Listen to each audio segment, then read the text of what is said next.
இன்றைக்கு நாம் அப்போஸ்தலர் 1 அதிகாரத்தை தியானிப்போம். ஆண்டவருக்கே மகிமையும் கனமும் ஸ்தோத்திரமும் உண்டாவதாக. லூக்கா 1 அதிகாரம் 1 வசனத்திலும் அப்போஸ்தலர் 1 அதிகாரம் 1 வசனத்திலும் தெயோப்பிலுவே என்பவருக்கு முகவுரை எழுதப்பட்டிருப்பதால் இதை எழுதியவர் சுவிசேஷகனாகிய லூக்காவாக இருக்கக்கூடும். கொலோசேயர் 4:14 படியும் 2 தீமோத்தேயு 4:11 படியும் லூக்கா பவுலோடு கடைசி வரை பயணம் செய்தவராகவும் பவுலுடைய சரித்திரத்தை முற்றிலும் அறிந்தவராகவும் இருக்கக்கூடும்.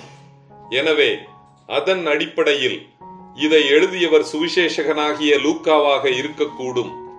இரட்சகராகிய இயேசு கிறிஸ்து உயிர்த்தெழுந்த பின்பு 40 நாளளவும் 1 கொரிந்தியர் 15 அதிகாரம் 6, 7, 8 வசனங்களின்படி 500 பேருக்கும் 12 அப்போஸ்தலருக்கும் அப்போஸ்தலனாகிய பவுலுக்கும் தரிசனமானார். இது நாள் வரை மனம் திரும்பியதற்கு அடையாளமாக யோவான் கொடுத்த ஞான ஸ்நானத்தை ஜலத்தினால் பெற்றுக்கொண்டது போல வரும் நாட்களில் பரிசுத்த ஆவியினால் ஞான ஸ்நானம் பெற்றுக்கொள்வார்கள் என்று இயேசு கிறிஸ்து வாக்குத்தத்தம் செய்கிறார்.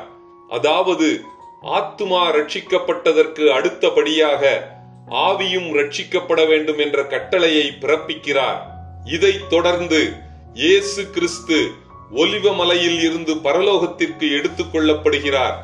அதற்கு பின்பு எருசலேமில் 120 சீஷர்கள் மேல் வீட்டில் கூடி ஜெபித்தனர். லூக்கா 22:12 படி இயேசு கிறிஸ்து 12 அப்போஸ்தலரோடு பஸ்காவை ஆசரிக்க இந்த மேல் வீட்டை பந்தி இருப்பதற்கு பயன்படுத்தியதாக நாம் காண்கிறோம். இன்று நாம் இதை கட்டளை வியாழன் என்று ஆசரிக்கிறோம். யூதாஸ் இழந்து போன அப்போஸ்தல ஊழியத்திற்கு ஒருவனை ஏற்படுத்துவதற்காக யுஸ்து என்னும் மறுநாமமுள்ள பர்சபா எண்ணப்பட்ட யோசேப்பின் பேரிலும் மத்தியாவின் பேரிலும் சீட்டு போட்டனர். சீட்டு மத்தியாவின் பேரிலே விழுந்தது. மத்தியா 11 அப்போஸ்தலருடனே சேர்த்துக் கொள்ளப்பட்டான். இத்துடன் அப்போஸ்தலர் 1 அதிகாரம் முடிவடைகிறது. கர்த்தர் தாமே நம் எல்லோரையும் ஆசீர்வதிப்பாராக. ஆமென்.